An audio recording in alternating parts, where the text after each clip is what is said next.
channel sign consists of individual three-dimensional letters fixed to a building or a backdrop.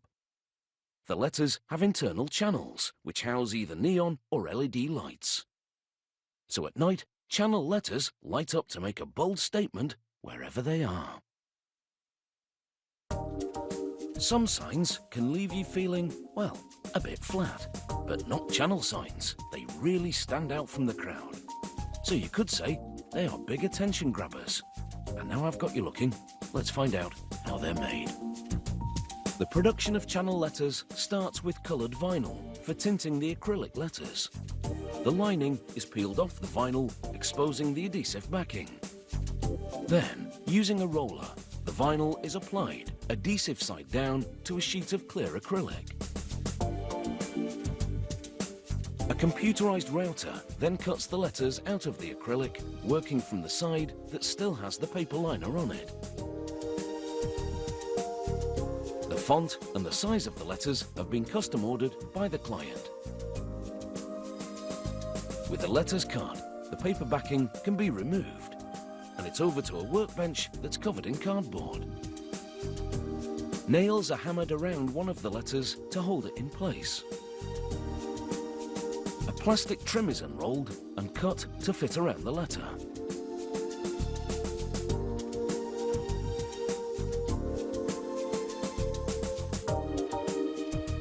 The trim is then cut to fit the letter snugly, and more nails are hammered into the cardboard beneath it to keep the trim in place.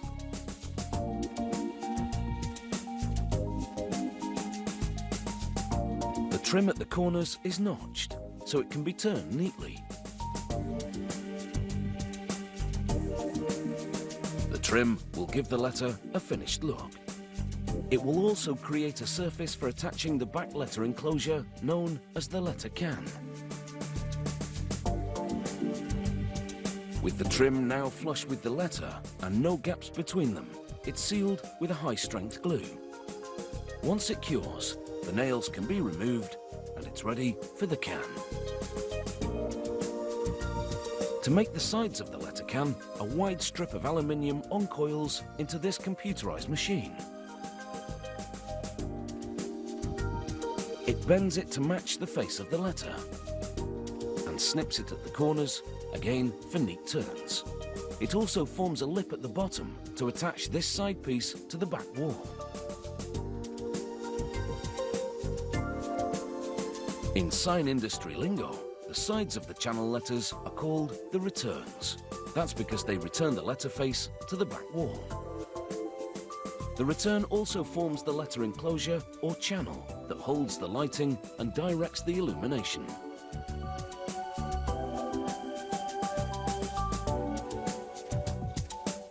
Here's a close-up of the dies that cut the aluminium during bending. Using this computerized machine, it takes a couple of minutes to create the channel letter return. That's a quarter of the time that it would take to do it entirely by hand. Here's the completed channel letter return, with the ends welded together. The structure is now slid over the back wall to form the letter can.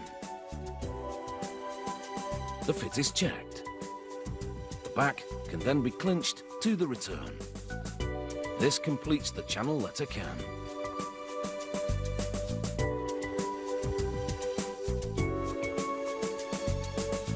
LED lights are run through the can. They're an energy-efficient alternative to neon tubes, which have been traditionally used for channel letter illumination.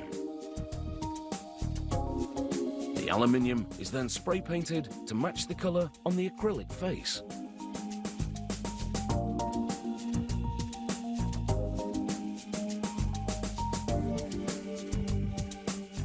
The lights are tested, and if they're in good working order, the letter can is mounted to the sign backdrop. A translucent acrylic face is then attached to the can. It takes about an hour to make one channel letter, and a couple of days for an entire sign. But it's work that hopefully won't go unnoticed. Sadly though for this item, the writing is on the wall.